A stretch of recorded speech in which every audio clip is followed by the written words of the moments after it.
হনুমানের তাণ্ডবে আতঙ্কিত পুরুলিয়ার দুই গ্রাম। লাঠি ছাড়া বাইরে বেরোনো দায় হয়ে পড়ছে গ্রামবাসীদের। রীতিমতো বিপর্যস্ত গ্রামবাসীদের জীবন। ঘটনা পুরুলিয়ার আরশা ব্লকের তুম্বা ঝালদা ও বামনডিহা গ্রামের। বিগত বেশ কিছুদিন ধরে একটি দলছুট হনুমান এই গ্রামগুলিতে তাণ্ডব চালাচ্ছে। ইতিমধ্যেই তার কামড়ে আহত 10 থেকে 12 জন গ্রামবাসী।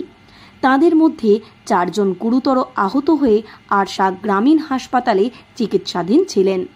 গ্রামবাসীদের পক্ষ থেকে জানা গিয়েছে, এই হনুমানটি বিশেষ করে শিশু ও বৃদ্ধদের উপর আক্রমণ করছে। তাই ঘর থেকে বেরোলেই হাতে লাঠি বা লোহার রড নিয়ে বেরোচ্ছেন তারা। গ্রামের মহিলারা জল আনতে গেলে বা রান্নাঘরের কাজ করতে গেলে সঙ্গে লাঠি রাখছেন। কোনো কারণ ছাড়াই হনুমানটি তাদের উপর আক্রমণ করছে। সব কাজ আছে গ্রামে, আসছে হনুটা খিসাচার ধরছে মানুষকে, রোজে নিয়ে যাচ্ছে। কালকে আমরা কেউ ধরছো, তো আমরা ওখানটা পৌঁছিলি না। মোটামুটি আর 10 খবর না, আর 10 জন 12 জন 15 জন আজ কাটতে ছিল। আমি 6-7 জনকে দেখেছি। তখন কামড়াইছে? আমি সাইকেল নিয়ে আসছি, সাইকেল নিয়ে আসছি, কাট নেই ওইদিকে।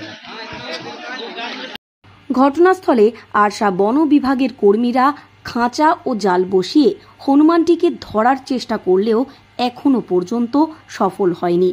তবুও তারা সর্বত্র নজরদারি রেখেছে বলে জানা গিয়েছে আরশা বন দফতর সূত্রে। প্রশাসনের পক্ষ থেকে গ্রামবাসীদের সতর্ক থাকার পরামর্শ দেওয়া হচ্ছে। আতঙ্কের পরিবেশ রয়েছে গোটা গ্রামে। পুরুলিয়া থেকে শর্মিষ্ঠা ব্যানার্জির রিপোর্ট, লোকাল 18 বাংলা।